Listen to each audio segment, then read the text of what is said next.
Hello and welcome back to another episode of Don't Call Me Skinny. Happy Friday. I want to give a shout out. I don't actually know if she listens to this, but it's my sister's 50th birthday today. So happy birthday if you listen. If you don't, that's totally fine. So it's Friday.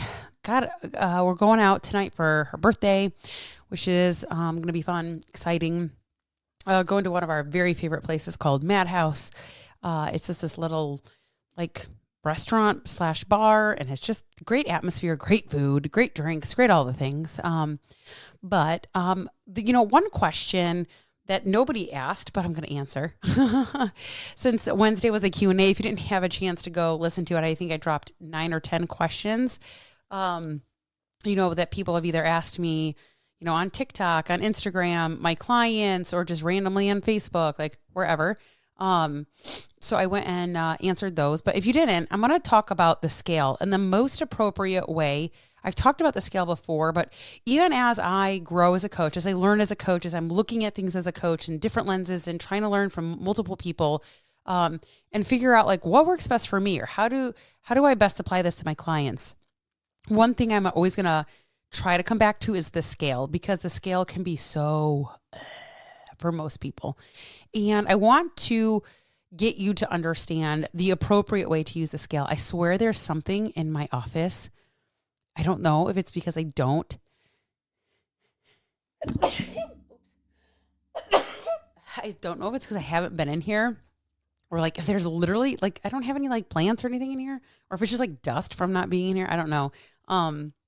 Anyways, that happens every time I come back here and record my podcast. So anyways, if you are using the scale, okay, I don't even know where I was at, but if you're using the scale, there's an appropriate way to utilize it as a tool and not. And we so often get caught up in the daily things of the daily measurements, the daily scale weight that we take. And I'm going to tell you right now, looking at it from day to day is absolutely not okay.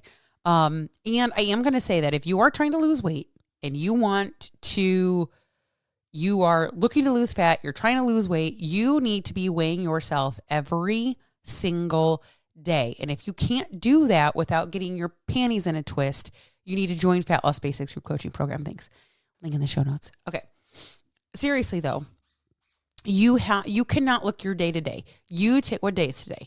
Today is the Thursday, the 17th, technically, that I'm recording this. If I looked at yesterday's scale weight and compare it to today's scale weight, it doesn't matter. It's almost like it's null and void. So what I want to do is compare today's scale weight to last month's scale weight of the same date. So February 17th. And then tomorrow's scale weight to February 18th or March 18th. Gosh, we're in April? Fuck, I meant March. Damn. But I would compare March to February. I would compare February to January, right? Because that's where we're at this point. We need to be comparing this date to this specific date. That's why when people are like, oh my God, I've been on a diet for 2 weeks and I'm gained weight and oh my God, and they get all whiny about everything. It's you don't even know for at least 3 to 5 weeks if what you're doing is even working yet. You're going to quit after a day. The scale went up. I dieted for 1 day. The scale went up. Great. Because weight fluctuation is normal. So if you want to utilize the scale appropriately as a tool, you take this weight and then you go back 1 month. So if you don't have 1 month to go back to, stop saying shit's not working. So if this scale weight that you took is, I don't know, I'm just going to throw a random number out there. If the scale weight you took today is 200.7 pounds, okay? And you've been doing this now 3 or 4 months. You would go back onto March 17th. What did it say then? And then you'd go back to February 17th. What did it say then? Then you go back to January. What did it say then? Okay. Tomorrow's scale weight, you're going to be, especially for women, because we have a fucking cycle. You cannot expect that when you're on your cycle or during ovulation, my scale weight spikes even more on my ovulation cycle than it does when I'm on my period or even approaching my period. I can jump 4 to 5 pounds doing everything right. I did everything right. I didn't go over my calories. I ate all my protein. I drank all my water. I got in all my movement. And my scale weight will jump big time.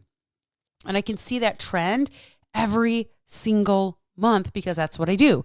I'm looking for the trend. I'm looking to see. You could even take, the start of March 1st through March 31st. What happened over the course of the month? Cool.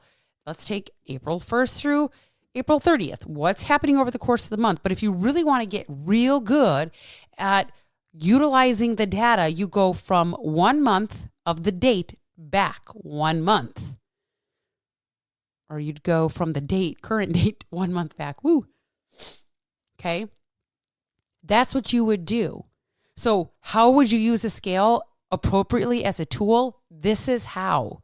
If you go day to day, comparing today's weight to tomorrow's date to Saturday's weight to Sunday's weight to Monday's weight, and you're just going from one day to the next day to the next day to the next day shit is going to be really terrible for you.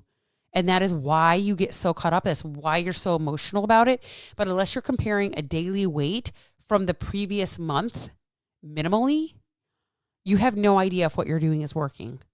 And you need to stop fucking quitting on yourself a day in because it's just really fucking not helpful. It's not helpful. It's never going to get you where you want to go. So if you need to learn how to do this, or you get really caught up in the scale because you have a really hard time with it, because let's be real, all of us 80s babies growing up in the 80s and the 90s,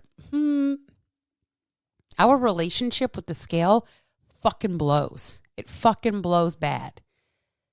Okay? It fucking blows really, really bad. So if you want to do this the right way, you have to relearn another skill. Go figure that you have to fucking learn on this journey. That takes time, effort, energy, patience, grace with yourself that you probably already don't fucking have, right?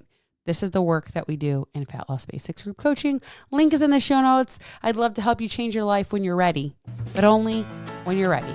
Catch you on the next episode.